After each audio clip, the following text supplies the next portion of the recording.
Honey harvesting before the 1850s was a violent process. To extract the crop, you usually had to destroy the home.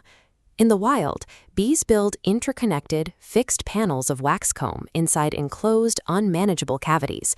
Early beekeepers mimicked this by housing swarms in hollow logs or woven baskets, like these traditional straw skeps. When harvest time came, there was no way to reach inside. Beekeepers had to tear these solid structures apart, crushing the delicate comb and often killing the entire colony in the process. This cycle of destruction happened because humans were trying to force their own structural logic onto the insects. We didn't understand the strict invisible spatial rules governing how a bee builds. To keep a colony alive year after year, and eventually use them to monitor our own environment, we first had to look at physical space exactly the way a bee does. Inside the dark environment of the hive, bees react to empty space based on precise programmed measurements. If a bee detects a gap smaller than 1/4 of an inch, or 6.4 millimeters, they interpret it as a dangerous draft. They will aggressively seal this crack with propolis, a sticky antimicrobial resin they gather from trees. If they find a gap larger than 3/8 of an inch, or 9.5 millimeters, they treat it as wasted real estate. They will quickly fill that void by building chaotic burr comb to connect the adjacent surfaces. But a gap measuring exactly between 1/4 and 3/8 of an inch triggers a different response entirely. The bees recognize this specific dimension as an essential movement corridor, and they will leave it completely clear. This narrow, highly specific measurement is known as bee space. It represents the precise architectural equilibrium where a colony can patrol, ventilate, and maneuver without feeling the need to build or glue.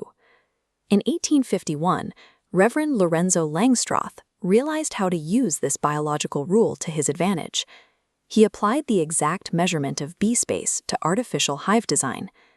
This diagram shows how Langstroth built a wooden box where every interior component, the walls, cover, and hanging frames, was separated by exactly a 3/8 inch gap.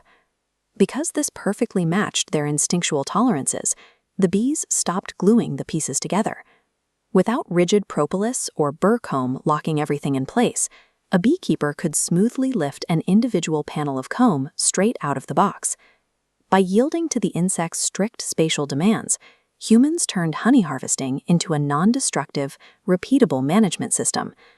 A honeybee's mastery of space extends far beyond the wooden walls of the hive.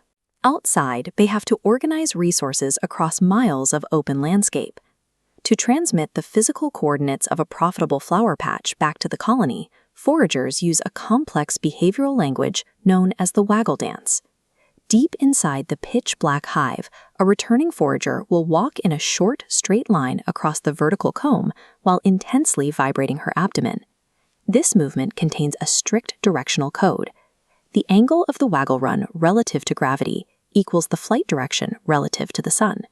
Furthermore, every second the bee spends vibrating translates directly to the flight distance required. This continuous transmission of angles and durations provides the entire swarm with a highly precise, constantly updating geographical coordinate system.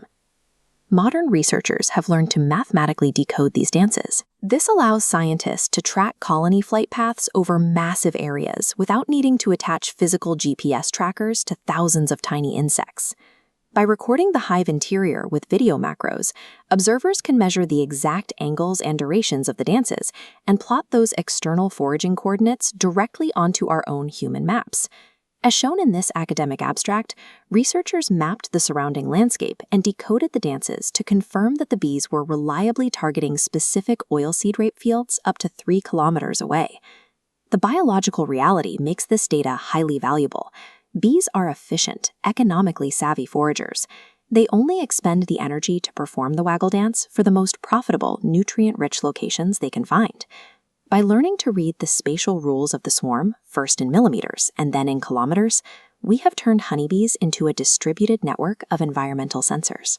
We can now monitor ecosystem health, track agricultural shifts, and detect pesticide risks, simply by listening to the geometry of their dance.